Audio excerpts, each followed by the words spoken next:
جب بلّہ بن اہم کے ساتھ حضرت خالد بن ولید کی لڑائی تھی اور رومیوں کا لشکر بہت بڑا تھا اور حضرت خالد بن ولید کے پاس تھوڑے لوگ تھے، لیکن ہوا ایسا کہ حضرت خالد بن ولید جس جنگ میں بھی گئے ہیں فتح کے پرچم گاڑ کے آئے ہیں، لیکن یہ پہلی جنگ تھی کہ جس میں ان کا پلہ بھاری دکھائی دے رہا تھا اور ان کے قدم اکھڑ رہے تھے۔ حضرت رافع تائی رضی اللہ تعالیٰ عنہ نے کہا لگتا ہے آج قضا آ گئی، آج نہیں ہم بچ سکتے، حالات جو ہیں۔ حضرت خالد بن ولید کہنے لگے ہاں مجھے بھی یہی لگتا ہے کہ قضا آج آئی ہی آئی۔ ادھر حضور علیہ السلام حضرت ابو عبیدہ رضی اللہ تعالیٰ عنہ کو خواب میں ملے اور وہ اپنے گھر میں سوئے ہوئے تھے مدینہ المنورہ میں۔ کہا اللہ کا شیر مشکل میں پھنسا ہوا ہے اور تم سوئے ہوئے ہو۔ حضرت ابو عبیدہ رضی اللہ تعالیٰ عنہ رات کو ہی اٹھے، بیدار ہوئے اور اعلان کروا دیا۔ شہر میں اعلان ہونے لگا، مدینہ المنورہ میں، جلدی تیار ہو جاؤ، حضرت خالد بن ولید کی مدد کو پہنچنا ہے۔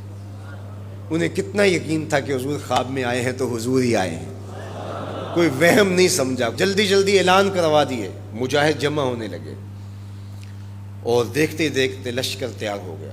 تو انہوں نے محسوس کیا کہ لشکر سے ہٹ کے کوئی سوار چل رہا ہے، تو انہیں کوئی شک گزرا کہ کوئی جاسوس نہ ہو۔ ذرا مزید اس کی جستجو کی تو وہ نقاب پوش بھی تھا، تو شک اور زیادہ بڑھ گیا۔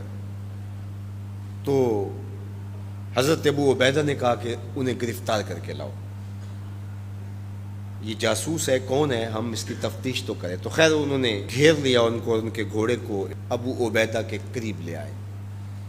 تو حضرت ابو عبیدہ نے کہا تم کون ہو؟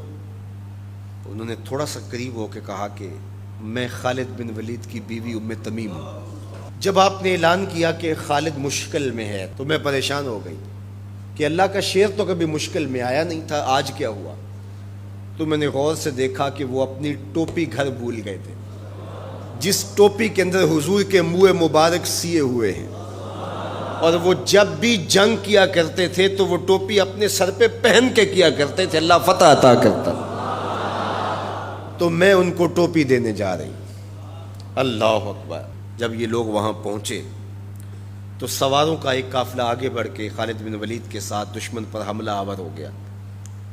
ایک نقاب پوش سوار آگے بڑھتا ہے اور ہاتھ میں تلوار ہے، اور دشمن پیچھے ہٹتا چلا جاتا ہے۔ تو خالد بن ولید کو رشک آیا اس کی بہادری پہ، اور خوش بھی ہوئے، اور حالت جنگ میں اپنے گھوڑے کو ایڑ لگا کر کے اس سوار کے قریب ہوئے اور کہا نقاب پوش جوان تم کون ہو، اتنی بہادری سے لڑ رہے ہو؟ تو اس نے ہلکا سا نقاب الٹ کے کہا پہچانو تمہاری بیوی ام تمیم ہوں، اور تمہیں وہ ٹوپی دینے آئی ہوں جس کے اندر حضور کے بال سیے ہوئے ہیں۔ تو حضرت خالد بن ولید کو انہوں نے ٹوپی عطا کی اور انہیں سر پہ رکھی، اللہ نے اسی دن مسلمانوں کو فتح عطا کر۔ یہ حضور علیہ الصلوۃ والسلام کے بالوں کی برکت تھی۔ حضرت ام سلمہ رضی اللہ